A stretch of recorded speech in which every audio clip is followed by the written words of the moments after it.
Hello ladies and gentlemen, Steven here from Redolescence and welcome back to another video. Thank you all so much for tuning in.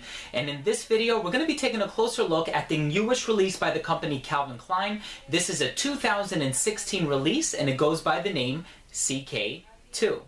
So here's the bottle. The perfumer for this one is Pascal Goran, and he works in accordance with IFF, International Flavors and Fragrances. He's also done a few other fragrances for Calvin Klein. I know he's done some of the women's releases, and he's also worked on Calvin Klein Crave. IFF has done some Bond No. 9 fragrances. They're really all over the place. So this is basically a sequel to CK1. I always thought that the sequel to CK1 was CK into you, just because of the way that it's spelled with the number 2 as opposed to T-O, but now I see that this is a sequel and it actually does bear a lot of similarities to the original, not just in terms of how it smells, because I think that they're both like fresh and clean, but they are both unisex and they both have like a minimalist design on the presentation, and that's a pretty cool modern futuristic looking bottle, and it's because it is marketed towards the millennials, so the urban youth of today's society.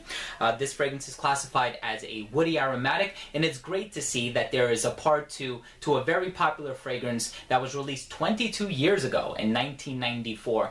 But nonetheless though, hopefully this doesn't follow that same suit and eventually hit the bargain bins and then eventually hit drugstores like CVS and Rite Aid and Walgreens. But we'll see how well it does, and I'll tell you guys what I think, but let's continue by taking a look at the presentation. So on the box you have the image of the bottle, size and concentration at the bottom, UPC at the very bottom with your serial number, same design on the back, but it also shows you that it could be stored upside down and right side up. Pretty cool. And then you have the aerial view of the bottle with the CK logo. Here's the actual bottle, very cool, kind of looks like a water dispenser, very modern and futuristic, and it has a sleek design on it. The cap does not click into place, but it is a pretty snug fit, although I wouldn't recommend picking it up from the cap. I just wouldn't risk that. The atomizer is pretty good, really good distribution. I'm glad to see that companies are really improving their atomizers. And just like in the display, the fragrance can be stored upside down. And that was the presentation for CK2 by Calvin Klein.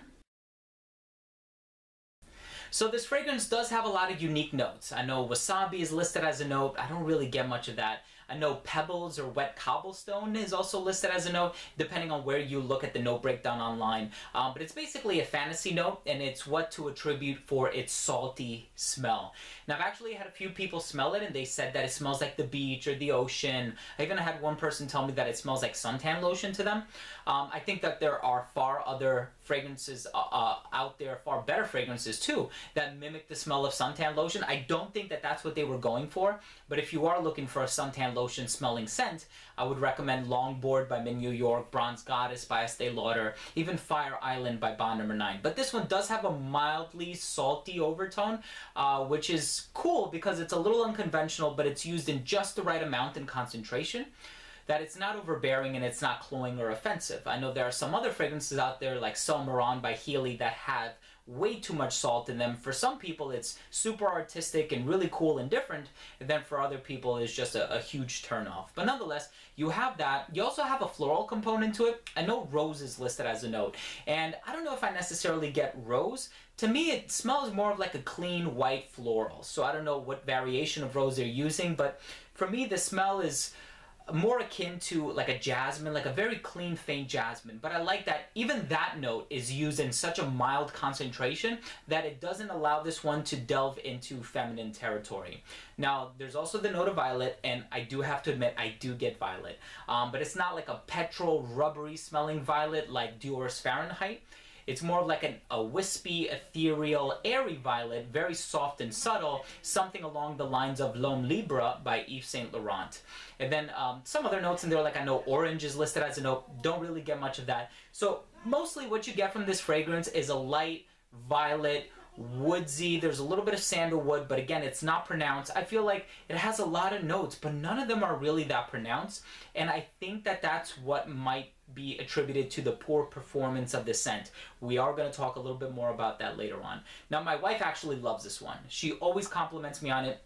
She's actually been stealing it from me, and she's been wearing it a lot. You can tell it's already missing quite a bit. That's because both she and I have been wearing it a lot this past week and a half or so. So I do get a lot of compliments. The only thing that you put yourself at risk of is people not smelling it on you, because it does turn into somewhat of a skin scent. So let's go ahead and kick things off with the rating.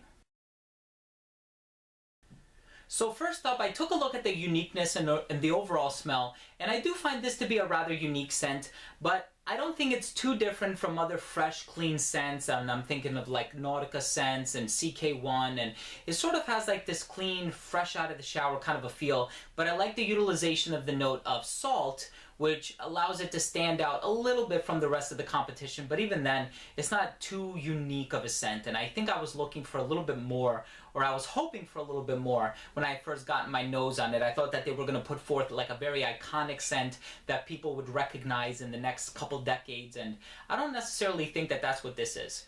As far as longevity goes, it's poor.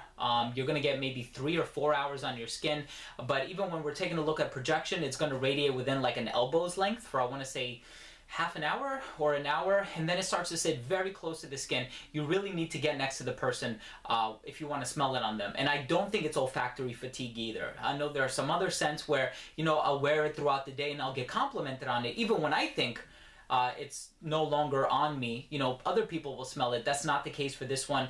I couldn't smell it on my wife. She couldn't smell it on me. And we wore it on 2 different days, and we just weren't able to smell it on each other after about an hour or so, which is a little upsetting.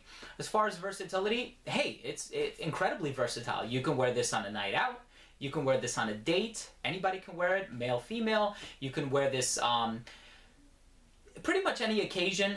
I would wear this on a date. Again, it's almost like you're wearing nothing. The only thing is I wouldn't wear this in the winter. And of course I am wearing it in the winter, but I think it will do a lot better if you wear it in the spring, the summer, just the hotter months in general. And lastly, presentation. I think the presentation is actually really cool. I like the way that you can store the bottle. It doesn't click into place, but you know, it's a snug fit. Atomizer works really well. With that being said, if I were to give this fragrance an overall score, I would give this a 5 out of 10. I think that this is a very middle of the road scent. It's not a bad scent. I know that there was a certain demographic or clientele that they were targeting, and I think the execution is actually pretty good.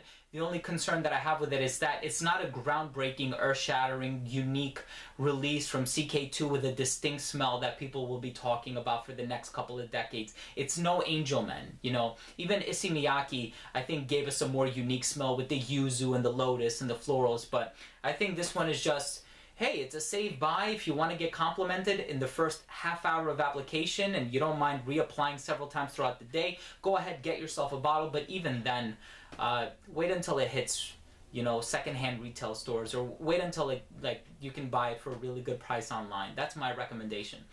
So guys, thank you so much for watching. That was my review of CK2 by Calvin Klein. If you own or have tried this scent, please let me know what you think by leaving a comment down below. And please don't forget to rate and subscribe for future videos. So once again, everyone, thank you so much for watching. This has been Steven with another fragrance review from Adolescence. We'll see you soon.